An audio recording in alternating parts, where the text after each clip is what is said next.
A walk around and tell us anything that us as civilians wouldn't necessarily know about your Oh, okay, absolutely. Yeah, good mind. Of course. Yeah. Now, is this your plane? So my plane is actually getting towed out. It's boss's jet. Okay. I'm on his jet. So it's trying to do some maintenance. Typically, we like to do maintenance, you know, including weather inside, just for, you know, jets don't really like, you know, the inside of the jets don't like water, so. Right. Yeah. Good idea. Good idea. Whenever that happens, we just wait till the next day. When did the F-16 come into your fleet? 1983. 1983, yes. Okay. Right after the Grammy crash. I was looking at one of the shirts in the souvenir stand, and it had the history of all the planes. All the planes in order. And I know the T-38 flew a lot of years before the F-16. T-38 after the F-4 because of the gas crisis. Okay. When Ford was president, so it would take 4 T-38s to fill up one F-4. Wow. So it's much more economical to fly. Sure. Yeah. Okay. Got a left turn here, folks. Got a plane behind me. Okay, this is kind of a jerk question, but from a competitive standpoint, how does this compare to the F-16 F-15 or the F-18? So the F-15 is more air-to-air, so it's not as nimble and agile as an F-16. It's a multi-role, so it can do air-to-ground, air-to-air, anything it needs to do in combat. So it has a lot more capabilities. F-15 I've heard is really good at what it does, but the versatility of the F-16 is really what, in my opinion, sets it apart. Okay. As far as the F-18 is concerned, when they were in competition for the Air Force's new fighter jet, it was actually the F-18 and the F-16. The Air Force ended up picking the 16, so the Navy actually ended up picking up the 18.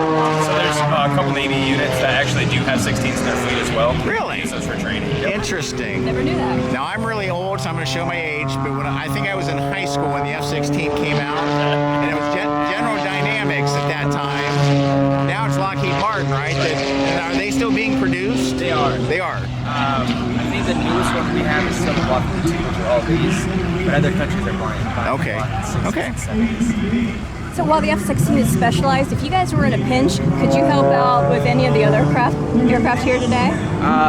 We couldn't, just because as crew chiefs we call it stratted, but we stay with the F-16. So beyond this assignment and during this assignment, we've always been F-16 for. There's different agencies, jobs you can, go to computer systems and do different fighter jets, but for us, we're specifically just F-16. Okay. But I mean, a tire's a tire landing. Right. So Now, my understanding, these could be made combat ready fairly quick. 72 hours. 72 hours, Yes, sir. okay. So we remove our gun drum and all the gun system components, all our smoke system, and a few avionics packages that get removed just because they're obsolete for our use. So. Now, would you bother to paint the plane or leave it as is? Oh, as is. As is? They try. Look out for bombs. So if your F-16 was in a desert setting, how would you alter the maintenance? Like, say, dealing with sand? You had mentioned water. Yeah, so, I mean, we're stationed in Vegas, so we're in the middle of the desert, but actually it's really good because it's double humidity. So, yeah, it spaces out our aircraft washes just for corrosion. That's the biggest thing is corrosion with humidity and Salt water, especially. salt water, yeah. It can rust out a lot of the fasteners and screws and things. Okay. As a fighter, what's the F-16 capable of? As far as it can fly Mach 2, correct? Yes. Mach 2. It can pull 9.2 Gs, I think is what it's officially rated at. We've pulled 9 Gs in the demonstration. Other than that, like he was saying, super agile multi-role fighter aircraft that can do air-to-air and ground operations. It's really a specialty. And Desert Storm, it was really good for Wild Weasel, which is going into SAM sites or stair missile sites on the ground. Do they reason F-16s for Wild Weasel? Right. Okay, I'm familiar with the F-4. Okay, yeah. So okay. after the F-4, the F-16 took over that mission set. So in Desert Storm, taking out SAM sites in Iraq and Afghanistan. Okay. It was really good for that because it's just agile to move around those and then lock back on target. So how many people would work on your bird? Or do you have to have specialized knowledge, say, for the avionics versus the bombing capability? Yeah, absolutely. So, firstly, 2 of us are assigned to each jet. We have a crew chief, which is us, and we have our specialists, which can be avionics, E&E, which is electrical. We have sheet metal. So every jet has a crew chief and an assistant, which is a specialist. And then beyond that, once they land, they'll swap from code 1, 2, or 3. So 1 means everything's good with the jet, just the normal servicing and whatnot. It stays fully capable, mission capable. And then code 2 is it can fly again, but it needs to be working actually.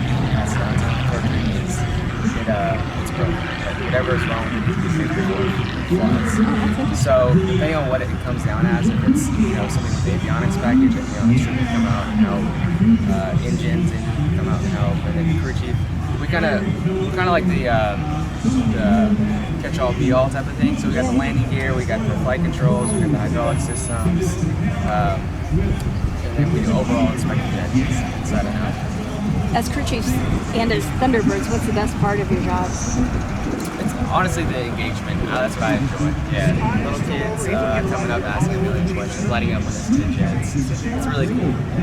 It's different from our everyday, Air Force lives. When you go into the training missions, out of base, it's restricted area and all that stuff. So being able to display it all to a crowd like this is probably the coolest thing. How about for you? Yeah, absolutely. That, and then also the relationships we form here on the Thunderbirds too. We're a very small unit. You normally don't get the interactions that you would get with your pilot that we do here. So me being the number 4 pilot and I see each other all the time. We're on the road 200 and some odd days out of the year. So these relationships that you form with the people that you work with is really special. Now, as members of the Thunderbirds, do you get to go fly in the jets occasionally? So everybody on the team gets 1 flight on the team. Okay. We call it familiarization flight. It's just so that we can better talk about the jet. Sure. In situations like this. Okay. It's definitely an experience. That's where they're at. If you had to arm immediately, how long would it take? I'm sorry, you might have asked. $72. What is the armament of your F-16? So we can fly missiles on both wings. We have pylons. We have attachments for that can fly various numbers of different bombs missiles. And we also can add external fuel tank. Our 2-seaters, they have, I don't know if you have seen them, but they look like a little bomb. Yeah. Yeah, It's so actually just for expanded fuel capabilities. So it makes our time in the air longer. Oh, okay. Yeah. So that's a fuel tank? Yes, sir. Okay, You okay. had mentioned tires early. How often do you have to change your tires and the brakes? So brakes last a while. I'd say they last maybe a year. Those pretty big brakes. Mains, they go faster, a lot faster than noses, just because the rate of touchdown is a lot more violent. I would say once a month. Okay. Yeah, it's probably the best bet. There's some pretty big tires. So in flight, if something, very technical question, in flight, if something goes bluey, say an aileron blows or whatever, what would the pilot do to compensate? So they have their EPs, their emergency procedures. They have a checklist that they'll do. Okay. Sometimes, and then with that, they have to look at their configuration with fuel, if they can land immediately, if they can finish the mission out. Sometimes this is an avionics thing. They can finish the sortie and then land from there. But if they have to emergency land, just all the procedures. We also have a pilot on the team on the ground too, so if something does go wrong, we'll be in constant communication with them with the checklist open, reading them through it. Okay. Okay. Kind of 2 people talking through it at the same time, getting the landing safe. So as crew chiefs, what's your qualifications or your interview process to become a Thunderbird? It's fairly lengthy. There's a management system on the Air Force portal where if you see a job list, an ad come out, so for the Thunderbirds, for example, you click a button. Once the personnelists get that, they'll send you what you need to do in your package that you have to send in. That's a resume. You have to give a letter of recommendation from your current commander. A lot of other paperwork just based on your previous history, so like certs, PT rips, which are just Air Force specific things, and then your performance reports. And then I don't think we do the photo anymore, right? Yeah, used to be a photo in there too. And then after that, it goes to the Thunderbirds, and our assignment managers look at it and they decide from there who's that's suited for the job. As maintenance people, do you guys use duct tape? Not on the aircraft. It would help out a lot. Yeah. And could you guys just tell us a little bit about each of yourselves, your name, your rank, and what got you interested in becoming mechanics? So my name is Staff Sergeant Nicholas Martinez. I'm from Fresno, California. I've always been interested in aviation. I never really pursued it that much through high school, but post high school, I kind of reignited the passion and decided to join the Air Force. I came in open mechanical, and so happened that everything worked out as became an F-16 crew chief, and then never looked back since. Oh, good. Staff Sergeant Xavier Knapp from Kalamazoo, Michigan. I have a little bit different of a route. I originally was not going to become a mechanic. I came in the Air Force for a separate job. That job didn't pan out, and so they kind of stuck me here, and it turned out to be kind of one of the best things that's ever happened to me. Happy accident. I have a couple friends who are on the team, the Thunderbirds, that texted me and were just like, hey, you should join. And so I said, okay, here we go. I'll put in the application. Here we go. Okay. Can you tell us the legend of the Thunderbird? I don't mean it to be a trick question. Maybe a trick question. You can skip it if you don't know. Yeah, I know we started out as the Stardusters, and then we did change our name to the Thunderbirds a few years after that. Okay. Why they picked Thunderbirds, I It's cool because it's a cool logo. Yeah, That's right. How do you guys travel from show to show? So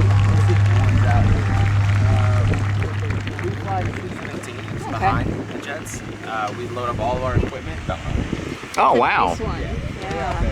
So we load up all of our equipment. We take spare motors, spare parts, anything. We pretty much work out of what we have. We're moving everywhere we go. So what we need is what we bring in the back seat. And then we all pile in with it. We usually land here like a little bit before the jets. In a perfect world, we get the ground ready. This one, I was using my Zoom lens yesterday, and it was dying to know, what are the gestures that you guys do to and from the pilots when they are getting ready to take off Taxi, for their yeah. shows? Okay, so yeah, we have different launches. So we have a show launch on Lagoon Bay. That's when we're all synchronized. It's very precise. And then we have a great launches, which is just the pilot, and we all go at our own pace. And beyond that, we'll go out there, and as a taxi by, each pilot has their own gang signs. So yeah, they'll pass by, they'll do their gang sign, we'll go back to them. And it's just kind of a tradition. When a pilot comes in, they'll create their own gang sign, show us. Okay. So, quick question. Wait, stop. I'm doing the national one. Oh, sorry.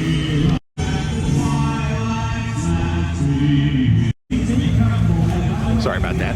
Okay, fine. Is there anything interesting that the general public wouldn't know about the maintenance team that you could share with us? Just like the pilots have their training season, all of the show line has our training season as well. So every year we swap out. So like next year there'll be a new one, there'll be a new 4, and then we spend hours and hours perfecting our ground show, just the same way they do in the air. So when the crowd comes out and sees us performing it, they don't realize how many hours that gets put into it to fine-tune the little details. Worth it? Is it? Yeah, do you like definitely. adjust? The other thing I would say too is like we have was there 12 people that are out doing the performance, but there's so many other maintenance professionals on second shift, swing shift, at home, doing heavy maintenance back there that they're the more unsung heroes about it. There's such a huge team effort that goes into being on this team. It's absolutely insane. So those guys deserve the equal amount of praise that we do just because we're underneath the show. Could we take your picture in front of you? Oh, yeah. Whichever plane you want.